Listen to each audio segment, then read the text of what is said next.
Hey friends, it's Lori Alvarez. Of course, your rockstar realtor over here at Real Estate Resolved, and we're checking out a great new property over on Zillow. I know all you guys out there, the majority of you are either like, I'm a Zillow user, I'm a Redfin user, or you're a Trulia user. I don't know. But anyways, Zillow is, according to everyone, the number one site for real estate. I personally love homes.com. There's a plug for homes.com. If you haven't checked it out, you should go over and check it out. 10, 9, 8, 7, 6, 5, 4, 3, 2, 1. Anyways, we're going to be talking about this particular property over here in Pomona, California, priced out at $1.25. One of my local associates here in my office, I love him. He's actually one of the producers here on the podcast, brought this to my attention. He is super curious about this particular listing. So this is why this beautiful listing was chosen. It's over in Pomona, California. We'll pull it up on the screen. You check it out. This is in the hills over off of Hillcrest, a beautiful community. If you haven't been over there, you should go visit this particular community. Beware, it is behind the gates. So you got to have the magic numbers to get in there, which let's talk about numbers, right? It's priced out at 1.25. What we thought was kind of curious is when you look at this listing on Zillow, you go, what should I look at? Well, you look at all the beautiful photos. You look at everything that's going on with it, and then you become like in love. And you go, oh my gosh. And then you look at the square footage, and you look at how many bedrooms and how many baths. And then, of course, you read the wonderful numbers right below it where it says the Zillow Zestimate, right? The Zestimate. This is the beautiful thing that everyone loves. They think, all buyers, I believe, think that Zillow's estimate is accurate. I would love for you to give us your feedback, though. Do you think the Zillow's estimate is accurate? Do you believe the price you see on Zillow, the Zestimate price, is the accurate price? Or do you believe it's crazy? Though this one comes in at $1,248,400, where the property itself is priced out to sell at 1.25, right? So we go, well, that sounds pretty reasonable, does it? Doesn't it? I don't know. Then you scroll on down and you check out all the other stats. It has central air. It has appliances and amenities. You check out all this beautiful stuff about the property. The upgrades. Those upgrades, all those upgrades are come from us over as the real estate professional you hired. We input that into the little boxes on the MLS because guess what? Zillow just feeds off the MLS. Zillow is not its own entity. It cannot make it without us realtors putting that information in the MLS. Oh, yes, there's the random property that does go into Zillow without a realtor inputting it. And the reality is 95% of it is us realtors doing the work.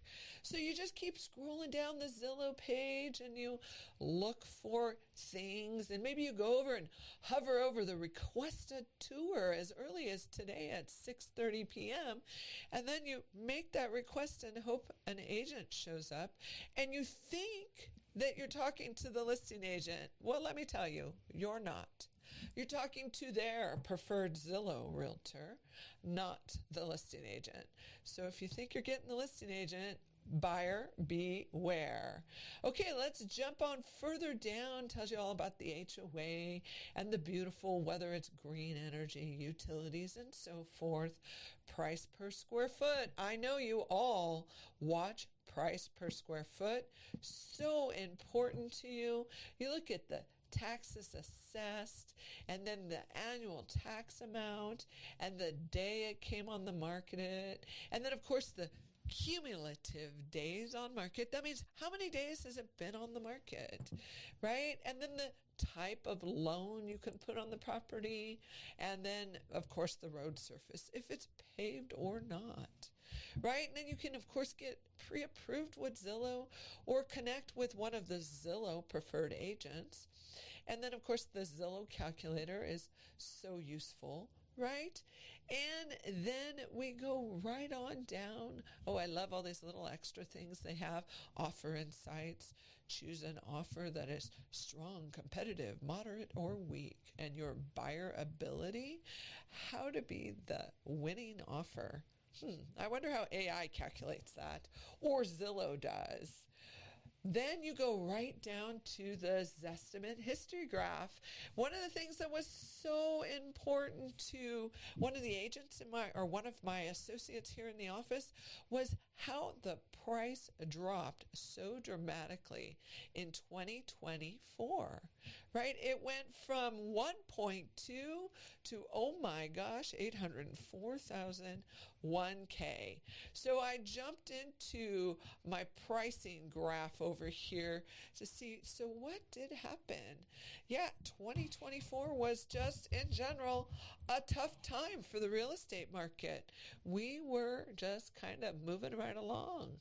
And we're just moving along in 2024, even in August of 2024, like the MLS stats show that we dropped all the way to 720,000 for a house of this size. And then, oh my gosh, all of a sudden it peaked in April of 2025 at 1.14, according to the MLS. But now if we go back to what Zillow says, right? So Zillow's got us at October 15th of 2025, property listed for 1.3.